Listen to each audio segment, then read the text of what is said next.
session, we'll be talking about the Unit 7 in the course MGPE 14, in which we'll be talking about Gandhi's views on the conservation of natural resources. My name is Dr. Shubhangi Vaidya from the School of Interdisciplinary and Transdisciplinary Studies, IGNOU. The aims and objectives of this lecture are basically to understand Gandhi's views on conservation, to discuss some of the important practices followed in his ashrams, both in the Tolstoy ashram in South Africa as well as several other ashrams within India. These practices basically were helpful towards sustainability and towards conservation of nature. And we'll also be discussing the impact and influence of Gandhi's ideas on some critical thinkers. I'm just going to share some important quotes. Gandhi famously said that the economic imperialism of a single tiny island kingdom, he meant of course the United Kingdom, is today keeping the world in chains. If an entire nation of 300 million, this was the population of India at the time, took to similar economic exploitation, it would strip the world bare like locusts. So I think that this particular statement of Gandhi has got immense relevance. What Gandhi was trying to imply was that if independent India adopted the same path of industrial growth or adopted the same path of economic development as the Western world, we would very soon completely destroy nature. And I think this is something very, very important to bear in mind. This particular perception, this particular understanding of Gandhi, we find reflected years later in the Earth Charter. And the quote that we would like to share here is, "We stand at a critical moment in Earth's history, a time when humanity must choose its future. The choice is ours, from a global partnership to care for Earth and for one another, or risk the destruction of ourselves and the diversity of life. Fundamental changes are needed in our values, institutions, and ways of living. We must realize that when basic needs have been met, human development is primarily about being more, not having more."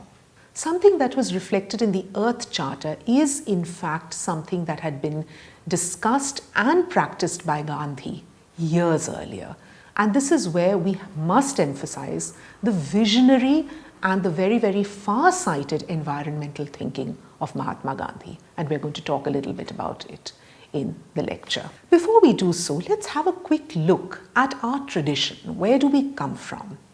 And here it would be worthwhile to look at ancient India's views on environment and conservation very briefly. So, respect for nature, all forms of life, and harmonious coexistence has been a cornerstone of our civilization. Now, as you must be experiencing in your lives as well, daily life and activities, festivals and rituals have traditionally been governed by the seasons and by planetary cycles. It is important that the trees and medicinal plants were always given a great deal of importance, and they were always grown alongside houses.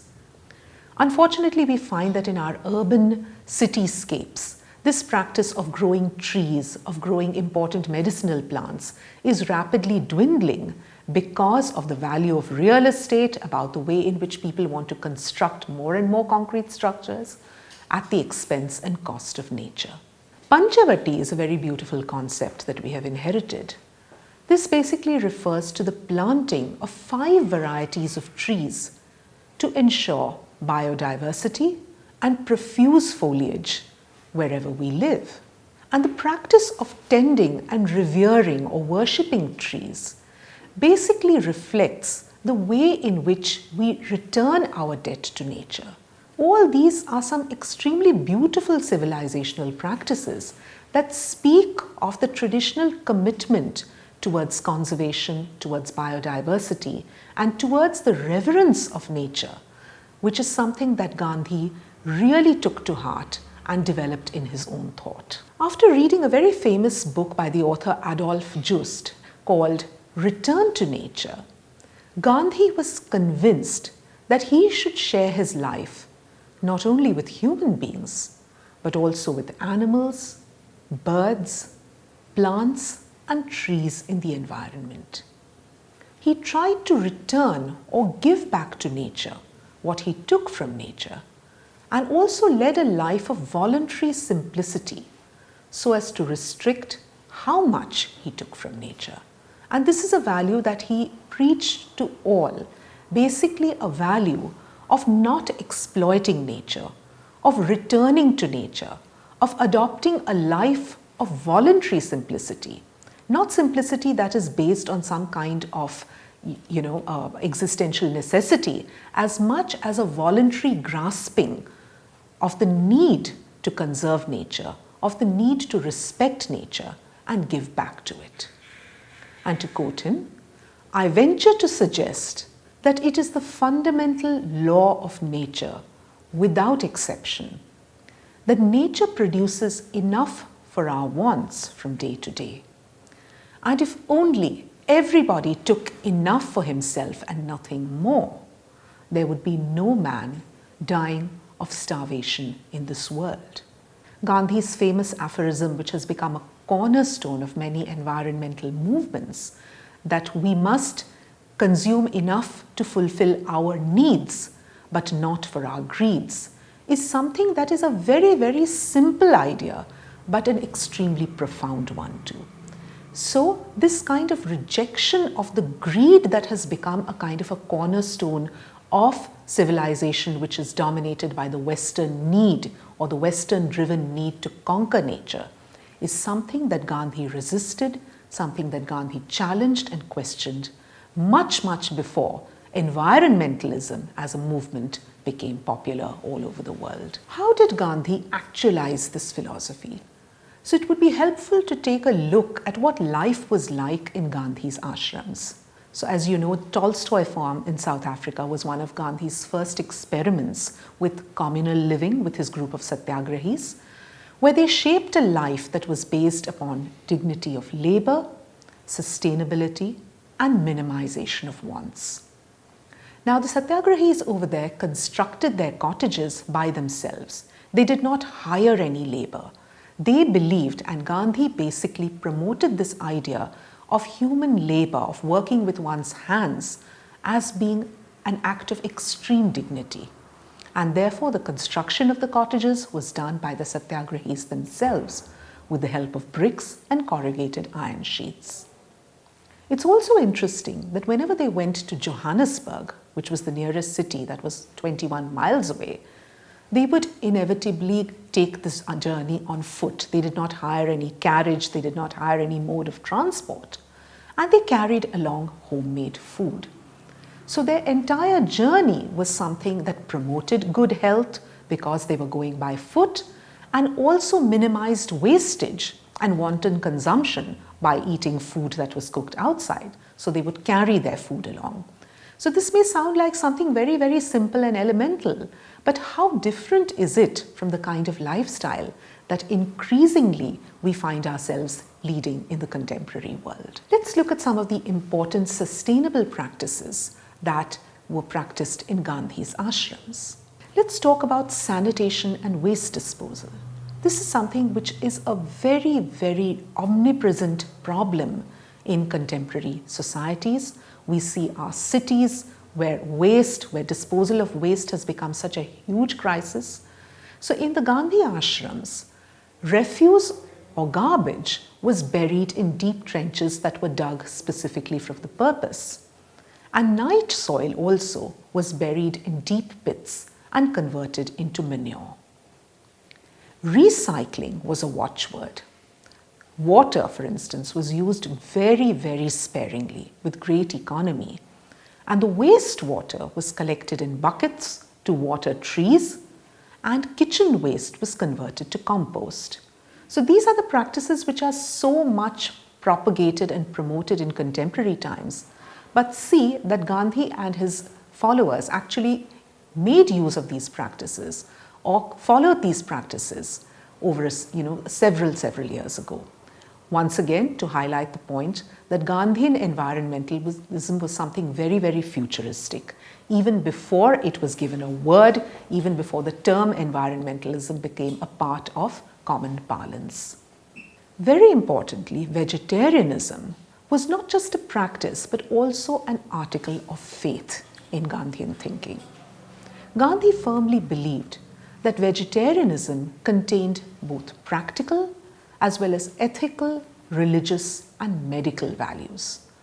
It also reflected the fact that human supremacy over the so-called lower animals did not mean that we should prey upon these animals. It does not mean that we should treat these animals as things for our consumption, but rather that there should be a symbiotic and a mutual relationship of aid between all animal life as well as human life. So herein lies a very important lesson that animals or the animal kingdom should not be considered lesser or lower and therefore something to be exploited, something to be treated in the most barbaric way possible, but rather there should be a love and a respect for all life forms, which will then only enhance the humanity of the human species. The settlers in Tolstoy farm ate homegrown vegetables and fruits. So there was a complete rejection, as we've mentioned, of non-vegetarianism. And even though these satyagrahis came from very diverse backgrounds, we find that they ate together. Home-baked bread was made from coarse wheat flour, and the bran was always retained in it to increase its nutritive value. They made homemade groundnut butter and marmalade. There was also the practice of drinking what was called wheaten coffee, which was made out of roasted and powdered wheat grains, and which was really a substitute for beverages such as tea, coffee, and cocoa, which, as you know, are all products of commercial agriculture. Clothing was also a very important lifestyle. So the importance of khadi as a political tool we are all very familiar with. Khadi became a kind of emblem of resistance against British imperialism. At the same time, if you look at ashram life, you find that khadi becomes a sustainable and locally produced material which is ideal for climatic conditions in tropical countries. And as you also know, Gandhi himself, his own dress was a loincloth and a simple chadar because he wanted to identify himself to the extent possible with the poor, the toiling masses who could not really afford very elaborate clothing. So this was a way in which he tried to immerse himself into the lifestyle and into the lived reality of the people who were his greatest source of strength. Reusing of paper is also a very famous habit that Mahatma Gandhi used to practice. And there are stories that are told about how he would use pencils right up to the time the pencil had reduced itself to a tiny stub. In your self-learning instructional material, you will find that there is an interesting anecdote about how Gandhi's pencil stub, the one that he used, could not be found. And everyone in the ashram was looking for it. And they finally provided him another stub, which made him very angry indeed. However, finally the pencil stub that he used was found, and he was absolutely delighted with this fact. So this just goes on to show how committed he was in his own personal life to practice what he preached. As we know, one of the articles of faith of Gandhian philosophy is the notion of the self-sufficient village, and Gandhi's great emphasis on village industry. His concept of the self-sufficient village, which produced enough for its own consumption, also had a very important impact or a very important implication with regard to conservation of nature. On the other hand, when we consume things that are not locally produced, which are produced in faraway places, and we transport them towards ourselves, we find that there is a resultant need for increased fuel consumption, which results in pollution and cost if we bring goods from far-off places to our areas. So the importance of self-sufficiency, of local production, of using locally made goods is of the essence, both in terms of the economy as well as the ecology or the environment. Gandhi also laid a great deal of emphasis on organic farming. He warned against the environmental perils and the environmental dangers of mechanized farming or highly chemical farming. And his warnings, everything that he said, we find unfortunately coming true in the contemporary times. Some interesting case studies or some interesting examples of his way of using sustainable practices, or the kind of sustainable practices that enabled or paved the path towards self-sufficiency. Non-edible oil soap making was a very interesting such practice. So Gandhi was aware of the shortage of edible oils, and so with the help of the economist and Gandhian J.C. Kumarappa, they found a way to make soap out of non-edible oil. During the season, villagers would gather neem leaves, crush them in oil presses, and from the neem oil, they would make different types of soap. As a result, there was also an awareness to grow more trees and plants from which non-edible oils could be produced. Another very important area was that of leather craft and shoemaking. So now, as we know, leather craft is a very, very important village industry. However, Gandhi wanted shoes and leather items to be made from what he called ahimsa leather. That is, from the hides of animals that had died naturally, rather than killing animals for the purpose of acquiring their hides. Similarly, in the area of silk weaving, which uses the cocoons of silkworms, he preferred or he promoted the idea of making silk from cocoons from which the silkworm had turned into moths and then flown away. So even in the use of art and craft forms, which required the use of animals, Gandhi basically promoted non-violent practices, practices that would not harm or injure the animal in any way. As we all know, cow protection was something that Gandhi was deeply committed to because he abhorred cruelty to animals. And this is something which reflects really many of his principles of the unity of human beings with nature, the importance of non-violence, and the ways of treating nature with kindness, with empathy, so that we would not exploit it, so that we would not destroy the very nature to which we owed our existence. An important point to be borne in mind, as I have repeated time and again in the course of this lecture, environmental consciousness, which really became a very powerful global movement in the present times, was in fact something that Gandhi had preempted years ago. He had spoken about it years ago. Contemporary environmental consciousness urges us to reconsider our relationship with nature. In this context, we may mention Rachel Carson's famous book, Silent Spring, published in 1962, in which she highlighted the impact of pesticides on human health. And this particular book is believed to have sparked off the contemporary environmental movement in the West. We have to bear in mind that human beings have always spoken in terms of conquest of nature in contemporary civilization, rather than coexistence with nature, which is something, as we have discussed, was beautifully reflected in ancient Indian civilization. And this, in a sense, has led to the global environmental crisis. The cultivation and expansion of needs is the antithesis of wisdom. It is also the antithesis of freedom and peace, according to Schumacher, a very, very important economist who was deeply influenced by Gandhian thinking. Let us now talk a little bit about some important people who were inspired by Gandhi's ideas, how Gandhi's ideas were given a new shape and a new form in the thinking of some important visionaries like J.C. Kumarappa, like Schumacher, and contemporary Indian environmentalists.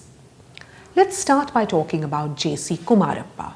Now, although Gandhi wrote and spoke at length about the ideal way to live, he did not really formulate a very clear economic theory. And the credit goes to one of his closest disciples, J.C. Kumarappa. He's considered one of the pioneers of the ecological movement in India. In his book, Economy of Permanence, A Quest for Social Order Based on Nonviolence, He basically founded his ideas on Gandhian principles of truth and non-violence. Kumarappa said, "We should never lose sight of that great teacher, Mother Nature. Anything that we may devise, if it is contrary to her ways, she will ruthlessly annihilate sooner or later. Everything in nature seems to follow a cyclic movement. Water from the sea rises as vapor and falls on land in refreshing showers and returns back to the sea again. The water cycle is something that is taught to every school child. However, the wonder, the mystery, and the beauty of the water cycle is something that, as our environmental consciousness develops, will become a source of wonder, a source of great enchantment, as well as something that is deeply sobering when we think about how nature has devised ways, how nature has an inherent way of renewing, of sustaining, of keeping the world alive. And I think that this mystery of nature, this great order that prevails in nature, is something that deeply influenced Gandhian thinkers. According to Kumarappa, there were two kinds of material resources.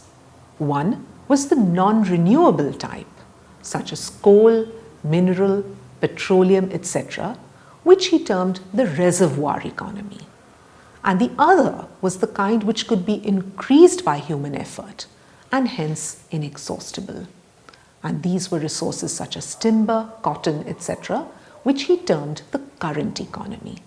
So basically, renewable and non-renewable resources played an important role in Kumarappa's way of conceptualizing the economy and the ecology. Govindu and Malgan write that in Kumarappa's scheme of things, a reservoir economy is predatory in nature because the society that draws on resources that it has not contributed to in any manner. And this leads to a short-circuiting of the chain of rights and obligations. The current economy, on the other hand, is predicated on societies fulfilling these obligations. So the notion of reservoir and current economy is a very important contribution of J.C. Kumarappa, which was based upon Gandhian ideals regarding nature and conservation. Schumacher is considered one of the very, very important thinkers who was deeply influenced by Gandhi and whose work, Small is Beautiful, is one of the very, very important texts which speaks of basically downscaling the economy, basically speaks about how environmental degradation and disaster can be averted by the ruthless path towards growth and development that the world has embarked upon post the Industrial Revolution. So Schumacher was an economist and, as I've mentioned, was deeply influenced by Gandhi. He likened fossil fuels or the non-renewable resources to natural capital, which had been provided by nature and which human beings took for granted. He warned that if we steadfastly insisted on treating this natural capital as expendable, as if it were income, civilization and life itself would be endangered. And if we look at the history of the world in the post-industrial revolution period, we find that this is exactly what is happening. Natural capital or natural resources are treated as things which are never going to come to an end, which human beings can exploit very, very thoughtlessly, as if they would never be exhausted, as if they would never end, and as if human life could continue in the same trajectory for the foreseeable future, with little care for what the future generations would bear or would have to deal with as a consequence of our own path of greed and our own path of exploitation. To quote Schumacher, as Gandhi said, "The poor of the world cannot be helped by mass production, only by production by the masses. The technology of mass production is inherently violent, ecologically damaging, self-defeating in terms of non-renewable resources." And of course, the impact that this kind of violent method of production has had has been primarily borne by the poor. Even today, we see the global economic crisis or global environmental crisis, which has resulted as a consequence of this path of development, has impacted to the maximum extent the poor and the marginalized on the earth. Sundarlal Bahuguna and the Chipko activists were also profoundly impacted by Gandhi's thinking. The entire Chipko movement, the famous environmental movement of India, which is quoted as a case study in environmental studies departments all over the world, is something that was premised on Gandhian principles of non-violence. In April 1973, Bahuguna led the peasants of Mandal, a village in the Garhwal Himalayas, and successfully thwarted the felling of trees for commercial use by hugging the trees. Other notable environmental activists influenced by Gandhi are Chandi Prasad Bhatt, who worked on ecological restoration in the Himalayan region, Vandana Shiva, who has launched her Bij Satyagraha to protect biodiversity and who is a well-renowned eco-feminist, Medha Patkar, who has played a huge role in challenging large-scale developmental projects through the environmental movement centered around the Narmada Bachao Andolan, and Ramchandra Guha, the historian who has written extensively on environmentalism as well as on Gandhian thoughts and ideas.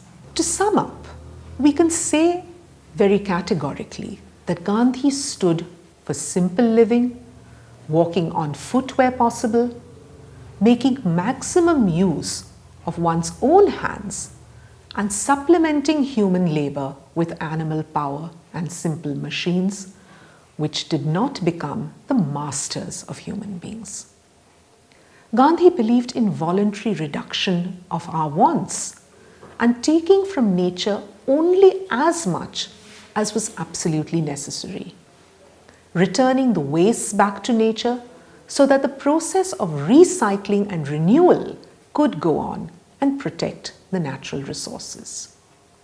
He knew that the natural resources of planet Earth are not inexhaustible, a truth that has been realized by scientists long after his ideas were first presented.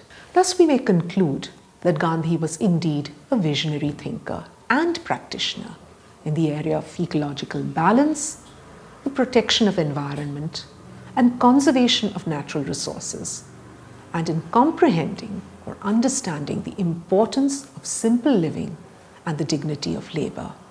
And that is why in contemporary times, the Gandhian vision becomes even more relevant. Thank you.